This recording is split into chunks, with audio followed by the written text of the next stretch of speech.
Добар ден, почитувани. Ова е најновата Телма амбуланта и овој петок емисијата ја реализираме во соработка со клиничката болница Жан Митрев. Дали девијацијата на носната преграда е само естетски проблем или пред се здравствен? Се менува ли формата на носот со текот на годините? Како може да се постигне природен изглед на носот со естетска хирургија без да се загрози здравието? Денеска зборуваме за ринопластиката, за исправување на крив нос и подобрување на дишењето, но и за естетските корекции што еменуваат самодовербата. Разговараме со доктор Илина Гаджевска-Томулевска, субспецијалист по пластична и реконструктивна хирургија во клиничката болница Жан Митрев. Останете на Телма.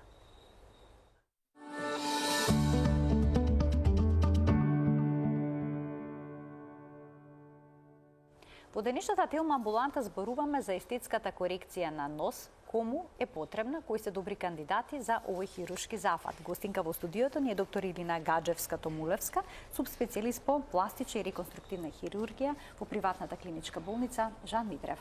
Докторке, добре ни дојдовте во Телма амбуланта. Добро ве најдов.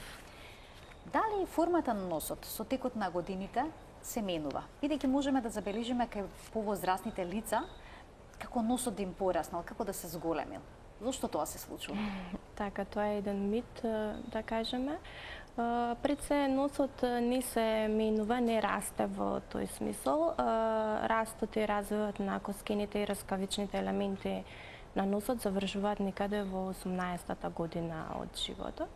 Меѓутоа, нели самиот процес на старење, варирањето во тежината, не ги менува пред се и кожата, па може да има малку виша кожа, со полош квалитет, да промените ги заваатат и раскавичните елементи на носот во смисол старечките процеси. И така се добива впечаток дека носот пораснал, а всушност само врвот на носот е нешто пониско поставен. Значи врвот на носот всушност се менува со текот на време и животот. Елементи, да. Некои луѓе се жалат дека имаат природна девијација на носната преграда. Што е тоа? Дали е тоа здравствен проблем или естетски? Така, пред се тоа е здравствен, функционален проблем, ние знаеме да кажеме, затоа што ринопластиката многу често може да стане риносептопластика, што значи покрај естетски да коригираме и функционални проблеми на носот. Нели носот е еден орган кој што си има своја функција. Значи, девијација на симптомот на носот или преградата на носот е нешто што може да биде вродено или стекнато со траума или некои процедури кои што претходно биле извршени на носот. Главно тие пациенти имаат проблеми во дишењето, односно протокот на воздух низ носот и често пати знаат да дојдат и да кажат нели дека спијат со отворена уста, рчат и такви проблеми, до посериозни во смисол чести инфекции, синозит, заднат нос, кој што може понатаму да доведе и до чести главоболки, па некогаш имаат и спонтани крварења од носот. Дали овие симптоми треба да бидат силно изразени за пациентот да е кандидат за ваков тип на корекција на природната девијација на носната преграда? Така, ако се благи симптомите и кога нели се млади личности во прашање, може секогаш да се проба конзервативно со лекови кои што симптоматски ќе го улеснат целиот тој процес, меѓутоа доколку видиме дека лековите не може да помогнат или тоа е нека млада личност на која што и се нарушува квалитетот на живот или се па многу изразени тие симптоми, тогаш дефинитивно опција ни е хируршки да се коригира симптомот. А постои ли некакво возрастно ограничување кога станува збор за оваа интервенција? Па имаме долна граница, 18 години, затоа што чекаме да заврши или растот и развојот, како што споменав, на сите коскени и раскавични елементи на носот. Горна граница искрено немаме, меѓутоа треба, бидејќи тоа е една операција која што се изведува во општа анестезија, треба пациентот да има една општа здравствена состојба која дозволува да биде некаде 2,5 часа под општа анестезија. Дали преден ист зафат истовремено може да се направи корекција на кривата носна преграда и естетска корекција на носот? Да, тогаш збориме за риносептопластика и тоа е, да кажам, отворениот пристап за риносептопластика е веќе еден светски стандард при која што во исти акт првично се коригира девијацијата на септумот, со што ние добиваме и подобри естетски резултати, затоа што пациентите кои што имаат девијација на септумот често пати носот кога го гледаат во огледало не им е во централна позиција како што треба, и туку во еден дел оди кон лево или кон десно, зависно нели кон која страна е девијацијата. И со тоа ние добиваме централна позиција и воедно го решаваме функционалниот проблем кај тие пациенти и на тоа натаму се надоврзуваме на естетските корекции. Значи може да се направат овие два зафати истовремено, Да. а што дури и се препорачува. И се препорачува. А што доколку искривувањето на носот е последица од некаква повреда? Дали во тој случај операцијата би се извела на истиот начин? Да, само што хирушки ќе добиеме нели малку полош наод, во смисол зависно нели каква повреда била, дали имало скршеници на носните коски или на рскавиците, со што ние имаме повеќе работа како хирурзи, меѓутоа постапката, процедурата за пациентите е иста.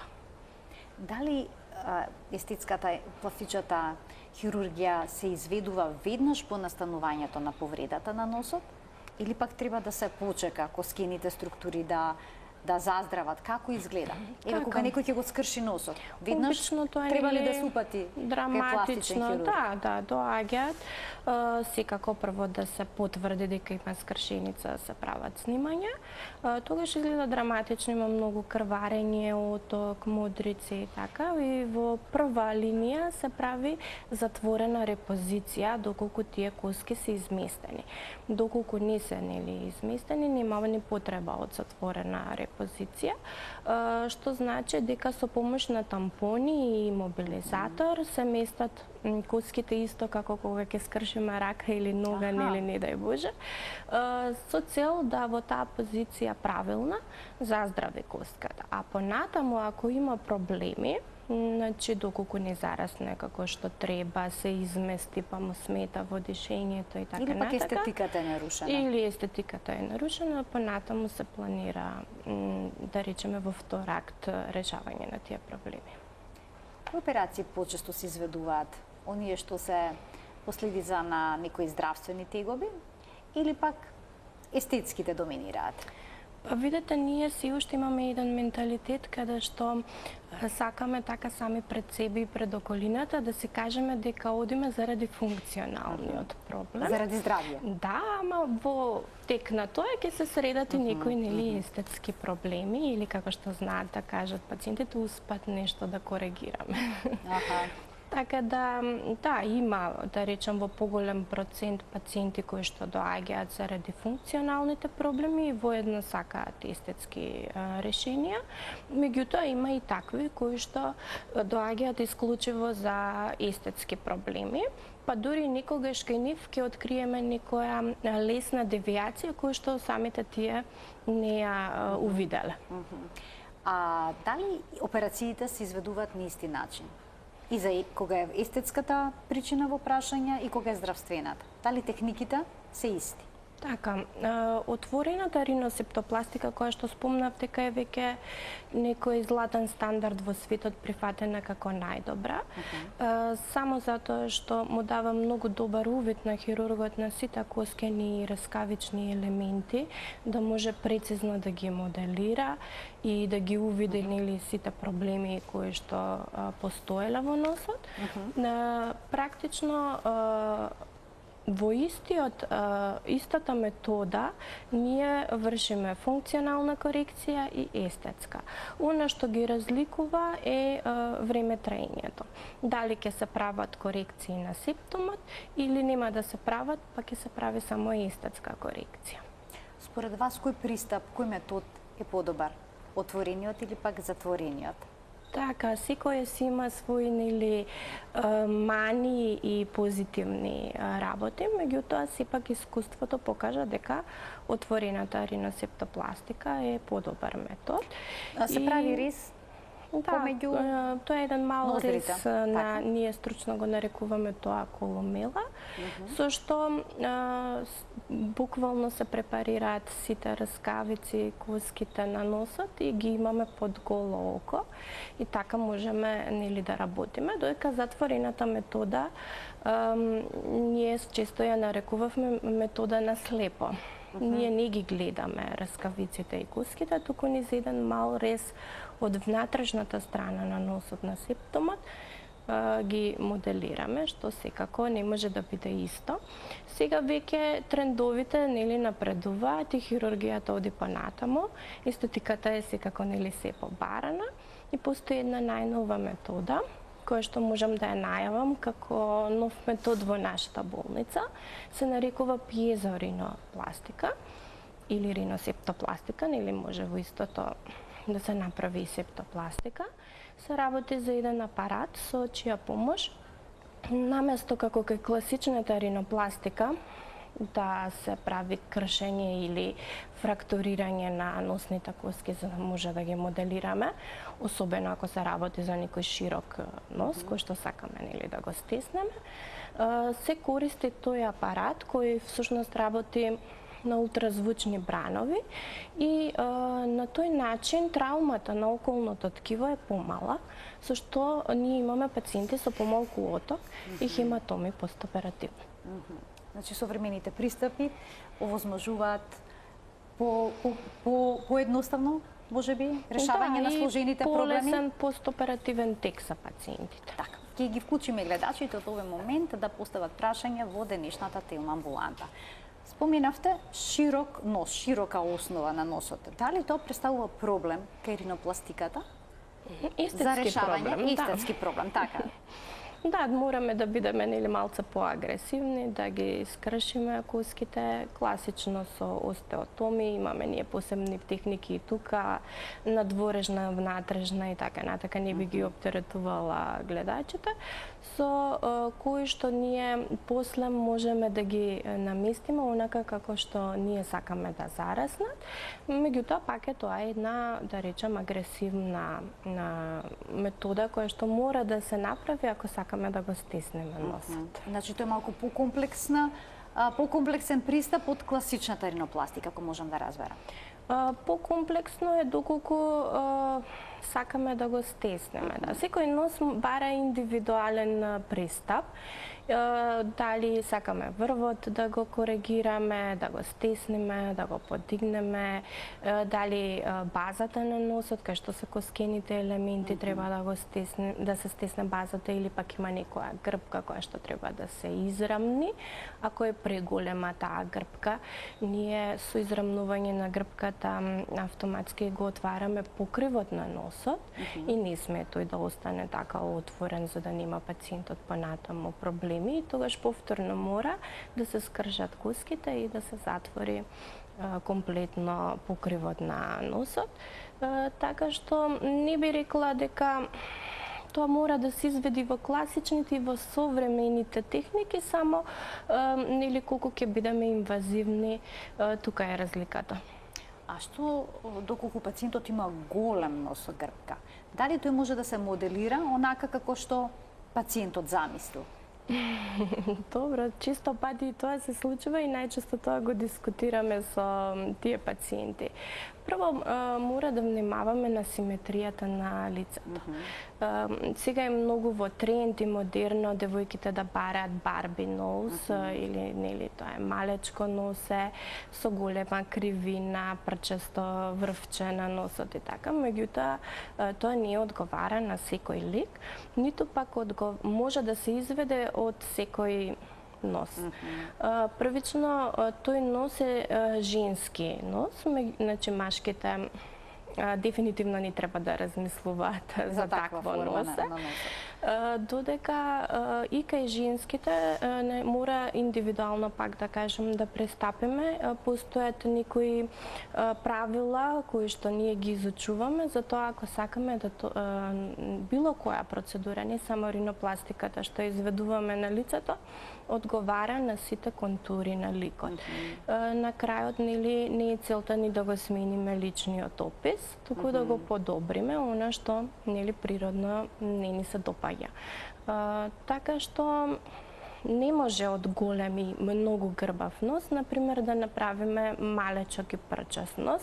Можеме да го доведеме во ризик пациентот да дојде до колабирање на носот, што понатаму представува голем проблем.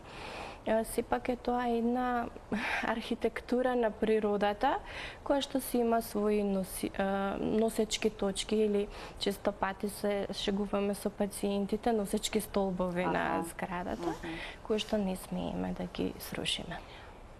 Докторке, што доколку носот е долг, е прилично долго во споредба со лицето, како пак тука сега се постигнува некаква хармонија со останатите црти? Така, може да се скрати должината на носот, меѓутоа да не претераме.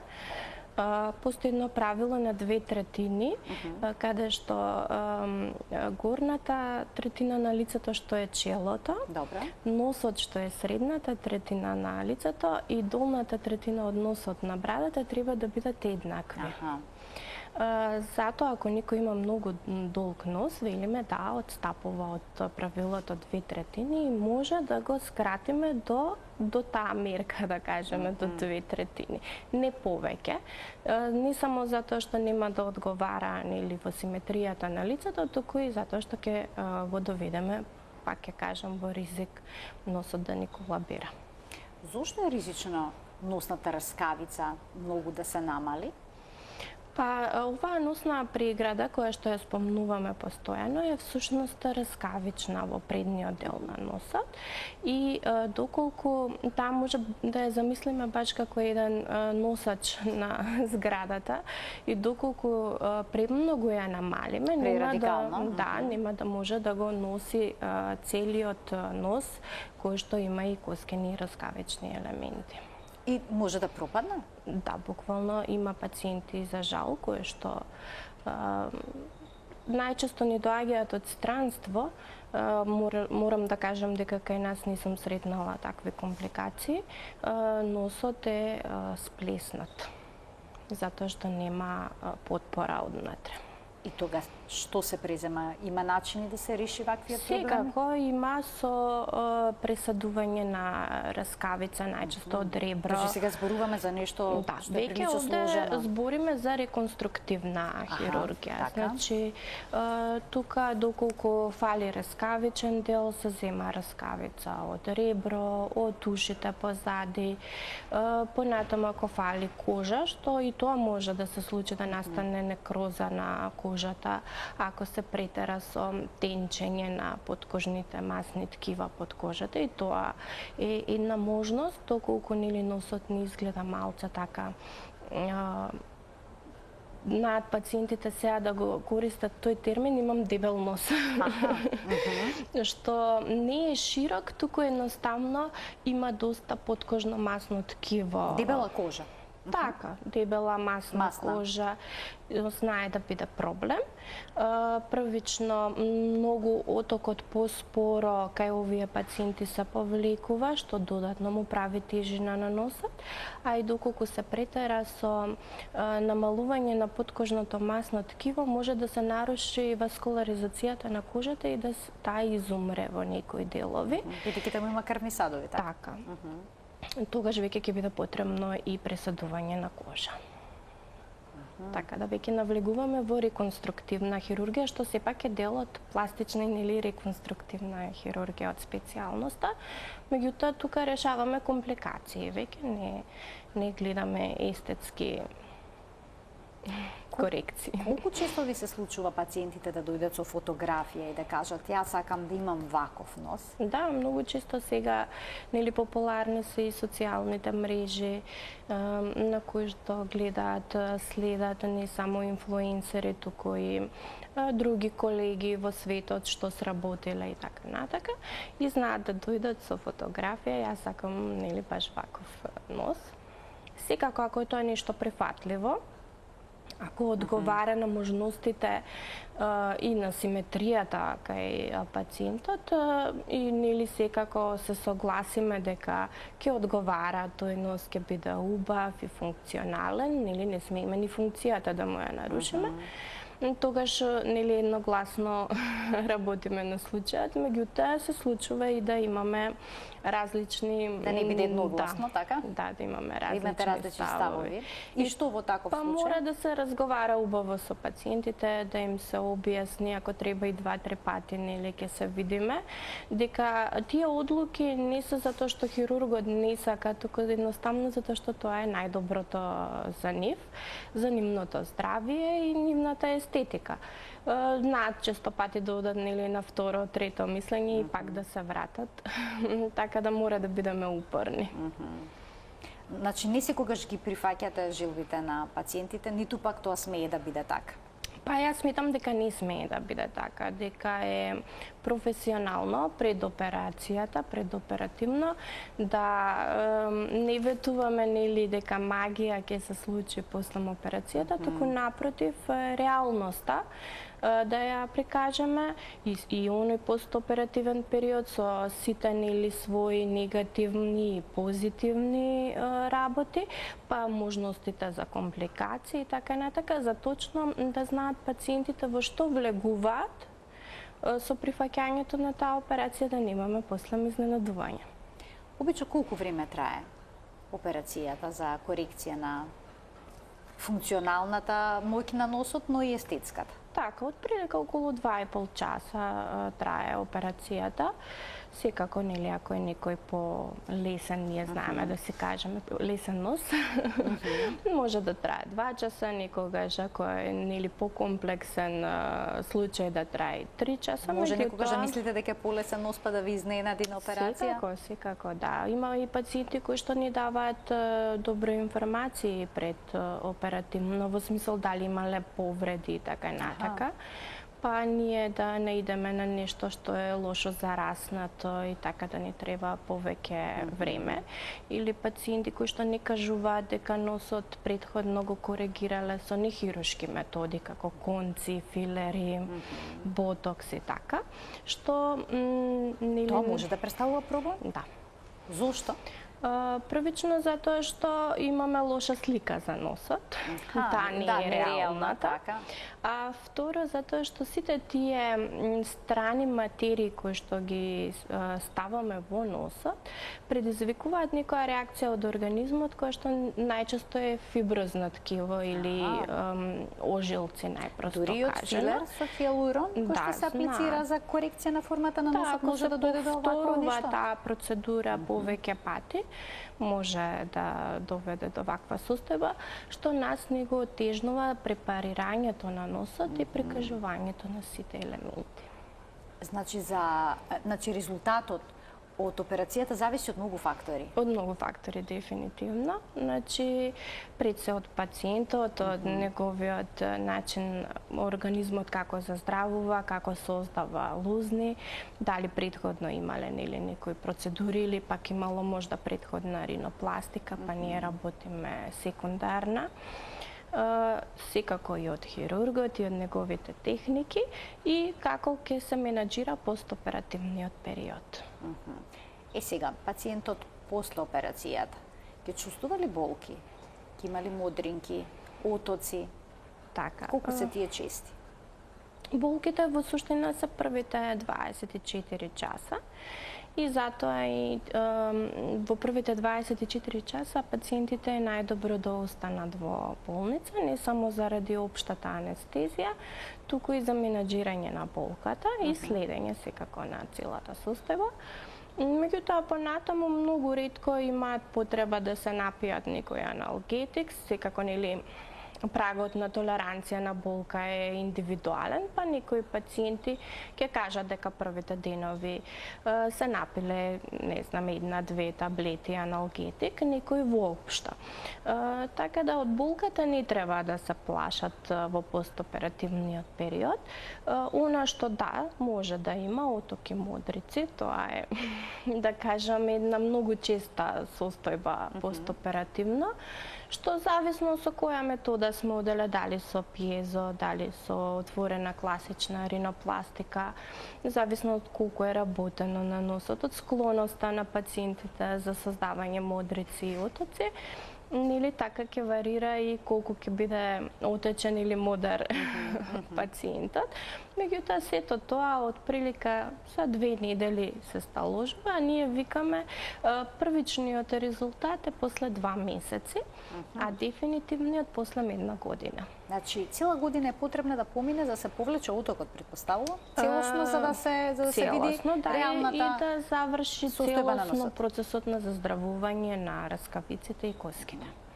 Дали пациентите секогаш мора да носат тампони во ноздрите по една ваква операција? Доколку се работи само за естетска операција, не е тоа обврска, меѓутоа, бидејќи многу често работиме нешто на септомот, или ние знаеме хирурзите, ако ни недостасува раскавица за моделирање на раскавичниот дел на врвот од носот, да се земеме од таа преграда септомот на носот и да искористиме за подобар естетски резултат, и во тој случај мора да се носат тампони. Меѓутоа, пак ќе кажам, хирургијата оди толку напред, што веќе има силиконски тампони кои што се многу поедноставни за вадење, или нема такво непријатно чувство, кои што исто така си имаат ходници, и пациентот може да диша додека ги има овие тампони, се со цел, нели, тој постоперативен период да биде полесен за пациентот. Има ли некакви ограничувања кај пациентот што ги сугерирате за ефектот од интервенцијата да биде што подобар? Има ли ограничување во однос на тоа како да спие навечер? Така, да.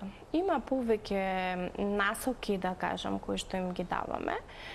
Секако да спијат на грб, да се на малку повисоко за отокот по гравитација, нели не спаѓа надоле, да внимаваат носот да не го удрат, не само во спиење, туку и во текот, нели, на дневните активности, да не го притискаат со ништо како наочари, маски и така натака.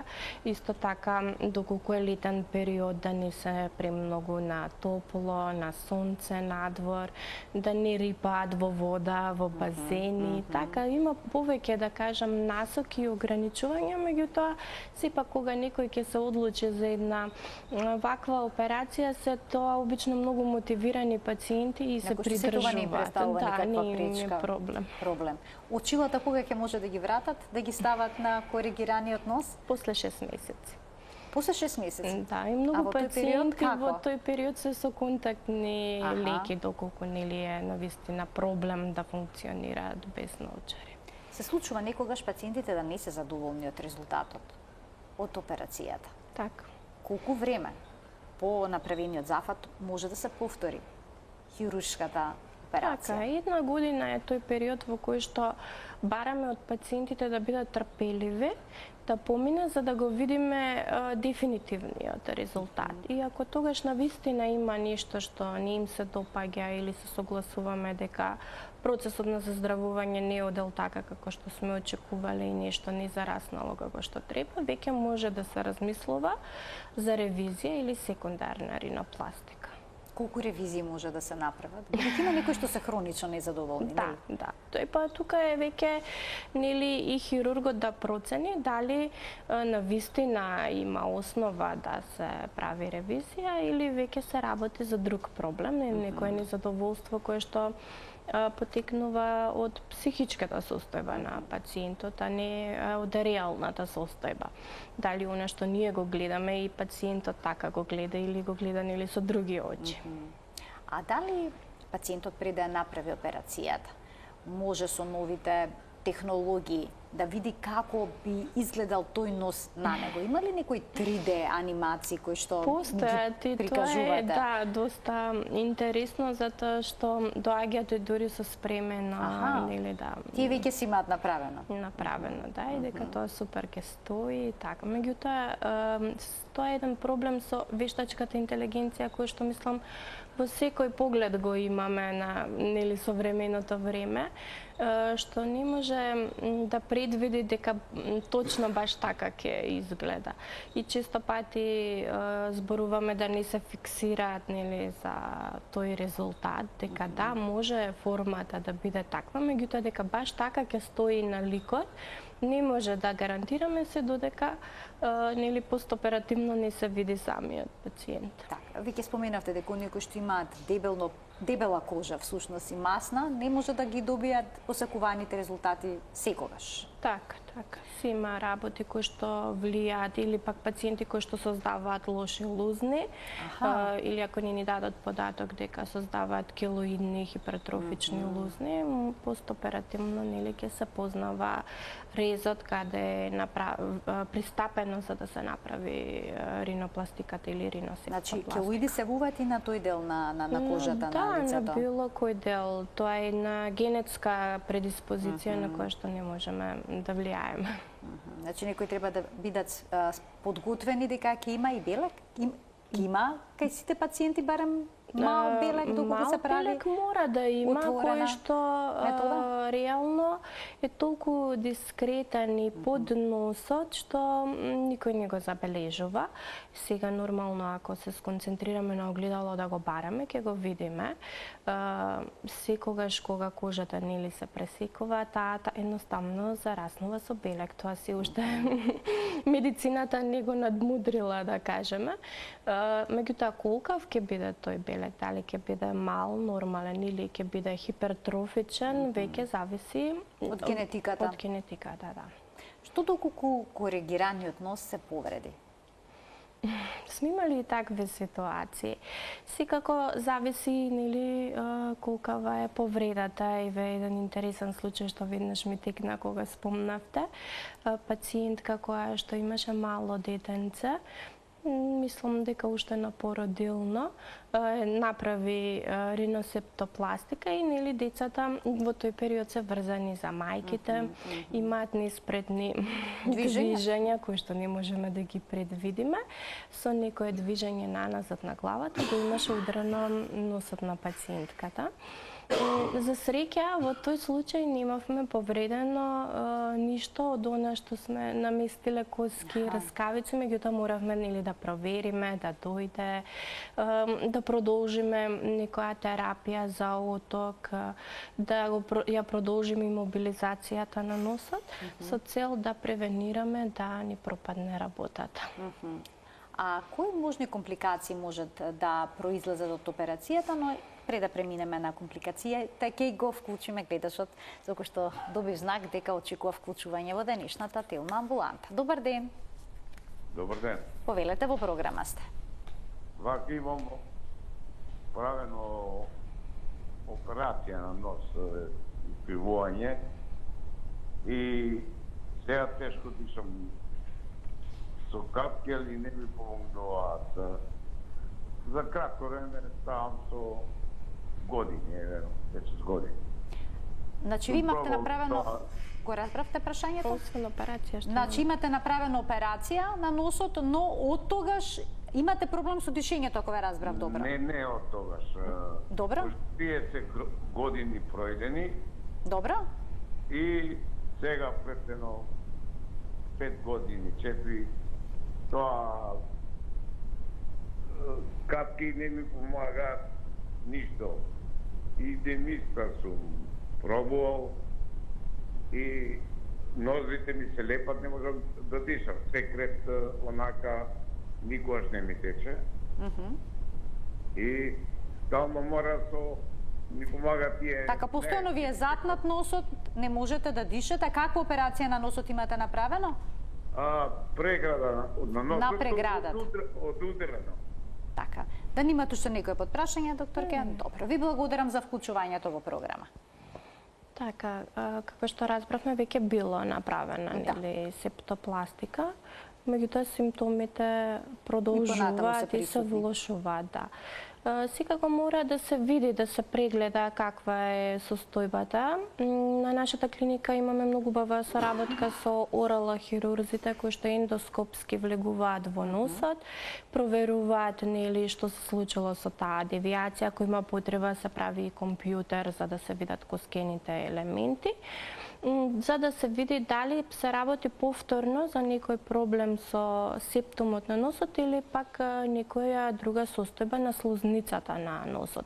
Затоа што може да се случува да слозницата од било кои причини оттекува и да ги дава истите симптоми на непроодност низ носните ходници, дали од алергиски причини, дали од инфекција.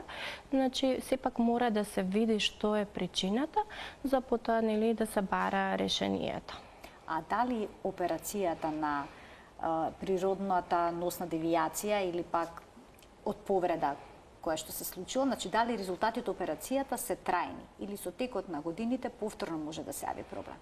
Доколку е тоа се добро сработено, добро поминал процесот на заздравување, не би требало тоа да се повтори. Не би требало, значи тоа би било трајно решение. Трајно решение. А кај естетската хирургија, бидејќи споменавте со годините, се менува врвот на носот. Так. Дали резултатот е траен? Па резултатот е траен, меѓутоа врвот од носот, ако сме го ние поставиле нешто повисоко, како и кај сите природно, со процесот на старење во некој процент ќе се спушти подоле, што јас не би рекла дека го минува естетскиот резултат, туку едноставно нели тоа е природниот процес на старење кој што се случува и кај тие што не направиле никаква корекција. Так, старењето едноставно го менува ликот, да. Меѓу другото и носот. А пред малку ја прашав за компликациите од хируршката интервенција, односно од пластичната операција на носот. Кои се најчестите? Најчесто сите хирурзи се бориме со инфекцијата и крварењето. Меѓутоа, сепак, ќе кажам, во специализирани болници, каде што тоа се рутински операции, си имаме протоколи за заштита и од инфекција и од крварење, тоа се многу ретки компликации. Сепак, нели, стандардите на болницата, дали се почитуваат стерилноста и сите протоколи како и за секоја операција се влијаат на резултатот. А може ли да дојдат до некакви компликации кај рскавичното ткиво на носот? При повреда тоа да почне да расте? Најчесто се работи за дефект, да не достига рскавица, да била повредена рскавицата и слозницата, па дали трауматски или може тоа да се случи и хируршки, доколку дека хирургијата е траума на некаков начин. На некој начин. Доколку се повреди циркулацијата која што возможува васкуларизација на слозницата во некој дел од носот, исто како што споменав дека кожата може да изумира, може и слузокожата однатре да изумира и во тој случај повторно нели имаме еден посериозен проблем кој што треба да се реши. На која возраст се обича пациентите кои што се обраќаат за ваков тип на интервенции? Па јас би рекла од 20 до 30 години. Тоа е еден период кога најверојатно сите ние сме повеќе обседнати со тоа како изгледаме. Ние е важно нели да изгледаме добро и веќе нели околината знае често пати да сугерира дека некој има голем нос или крбав нос. До 18 години секако нели пациентите ги само следиме, ги подготвуваме дека понатаму ќе биде нели извршена операцијата. Иако има и пациенти кои што се исклучок и на по голема возраст, нели едноставно ќе кажа тоа ми беше желба цел живот, сега можам и финансиски, нели независам од родителите како сугестии и така натака, па да се одлучат и подоцна. Споменавте дека нема горна граница во однос на возраста, дека секој што е во добро здравје, всушност секој што има желба, реално би можел да направи. Да. да направи Нормално ваков сега зафат? процесот на заздравување не е ист како кај младите. Поготово ако имаат други хронични заболувања, диабет и така натака. Меѓутоа не е пречка да се направи, сепак мора нели добро да се кажат сите работи и доколку се прифаќа може да се направи естетска операција. Што е со оние кои што имаат девијација на носата преграда, а се плашат од оперативен зафат? Што би им предложиле? Што би ги советувале? Така, тоа е еден проблем кој што со текот на годините се влошува доколку не се реши. Значи нема да се подобри, тоа е сигурно. И пак ќе кажем, по-добро е да се реши во порана возраст, кога организмот е млад и целиот процес на заздравување тече подобро, отколку да го оставиме тоа за подоцна, нели кога ќе сме повозрастни, па веќе ќе дојде ситуацијата да мора да се направи, а веќе сме ги усложниле сите фактори за да се изведе. Да, симптоматски може да се третира со прегледи кај ОРЛ, хирург и така натака, меѓутоа сепак на крај тие пациенти за трајно да го решат проблемот мора да се изврши септопластика. Обично од што се плашат повеќе? Од анестезијата, од зафатот, од изгледот на носот? Мислам дека од анестезијата најмногу. Анестезијата, да, општата анестезија сепак е од сите анестезии најризична, да кажеме. Се носи своји ризици, меѓутоа пак ја кажам, доколку сте во сериозна болница, сериозни анестезиолози, морам да ги поздравам нашите колеги од Жан Митрев, кои што имаме прекрасна соработка. Доколку нели се направено предоперативни испитувања, подготовка на пациентот, се тоа се сведува на минимум.